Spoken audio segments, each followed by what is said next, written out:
Minecraft Skyblock, a world where you are given minimal resources and challenged to survive, only limited by what your mind can imagine.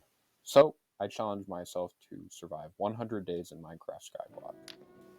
I started day 33 off by burning down the old spawning platforms that I'd used as a gold farm, and then I began construction on a new gold farm. So I built in some spawning platforms, placed down some trap doors. This farm utilizes the same mechanic as our normal mob farm, where mobs think a trapdoor is a full block and they will fall. Right here, I had to play firefighter as a ghast was shooting fireballs at me, and of course, I built everything in the nether out of wood, so everything caught fire, and I actually lost 2 of my piglins to this, which was kind of annoying. But the next step for the gold farm was to make it fully automatic, so I crafted up a whole bunch of hoppers, and then I placed them under the gold farm, so now any mob drops would be collected and looted into the chest. So I tested out, and this is where I learned that falling pigmen can actually hit you, and I almost died here. But it works okay, not as well as I had hoped.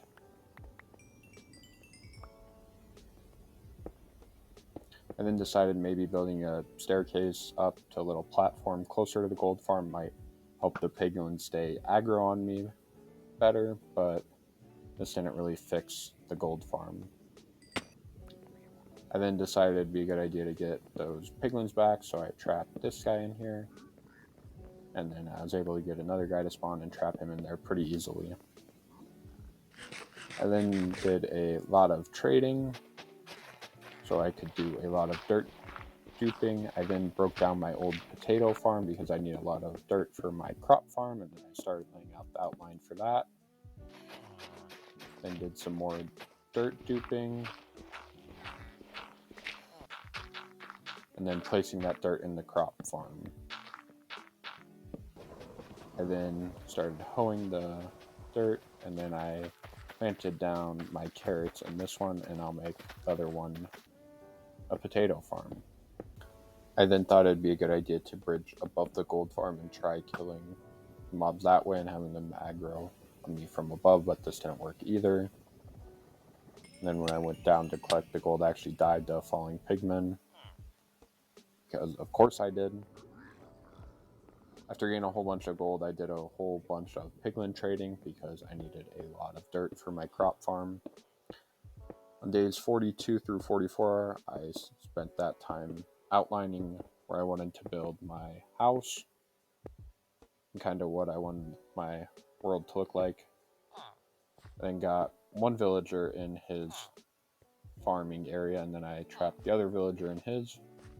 So now I just pretty much needed a whole bunch of dirt to finish up the crop farm. So I did a bunch more trading, and after a while I finally got a lot of gravel that I could use to duplicate my dirt.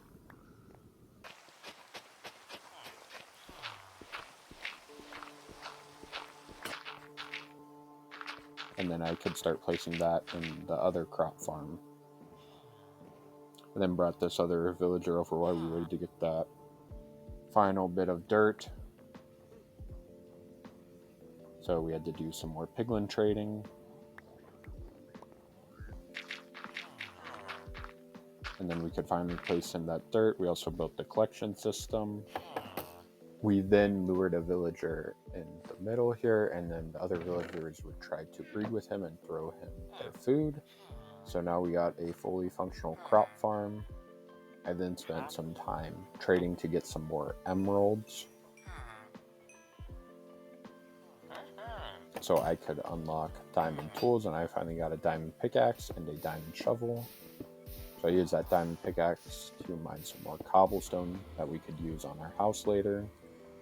And then day 50, I finally decided what to do about the blaze rods in the nether.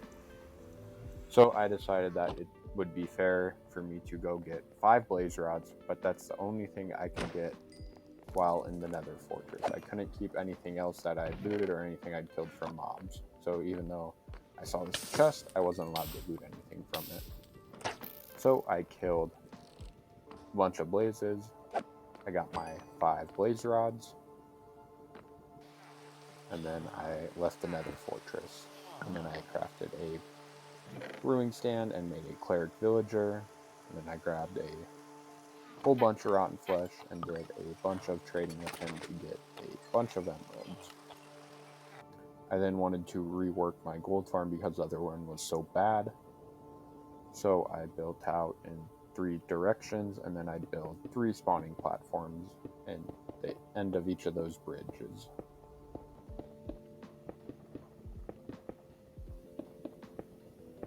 I also made sure to place these strips in above the top spawning platform so gas couldn't spawn. I then built 3 more spawning platforms at the end of another bridge, and then 3 more at the end of the final bridge. Now it's time to test it out. All I had to do was shoot the piglins, and they would aggro on me, and then I could kill them easily in this killing chamber. Then did some trading to get a better sword, and I finally got a leading 2 sword, so I took that into the nether and tested it out with the gold farm, and it worked better. I then began work on a sugarcane farm. Nothing crazy, pretty simple, but just something or a way for me to get more sugarcane farm. I then built a nano crop farm, and this was kind of game changing. So all I needed to do to get infinite emeralds was bone meal. I could turn bone meal into emeralds basically. I then got to work on a cactus farm because I wanted more cactus for some reason, but pretty standard farm. When the cactuses would grow, the signs would break them, and then the waters would push it to the middle. I finally upgraded my librarian enough to trade glass with me, so I placed that in front of the sugarcane farm. I spent the next couple days doing chores, so a villager died in the iron farm, so I placed him, and a cat spawned in the crop farm, so I had to rebuild the collection system. Then broke the bridge to the sand island finally, and then did some mining to end that night. I then used a bunch of cobblestone slabs to build the area where I wanted to build my final house, and kind of just outline more of the shape of what I wanted kind of my main land to look like. I kind of wanted it to look like a circle and go up a bit, but I wanted it to be a little different. Once I got to the bottom, I built it out of wood. So I kind of built the whole outline out of wood, and then I just had to fill that in. I then continued the cobblestone circle kind of around the whole wood base to get this shape, and then all I had to do was finish placing all the slabs, and then I was done. I spent days 65 and 66 trying to build a little slime farm, so I thought I went down low enough and built this in a slime chunk. But turns out after lots of waiting that I'd actually built it in the wrong chunk, so that was a waste of time. But I ended day 66 kind of poetically just mining cobblestone and chopping down a whole bunch of trees, just the way we started this challenge. This is going to do it for part 2. Thank you for watching. Make sure to like and subscribe, and I'll see you guys next time.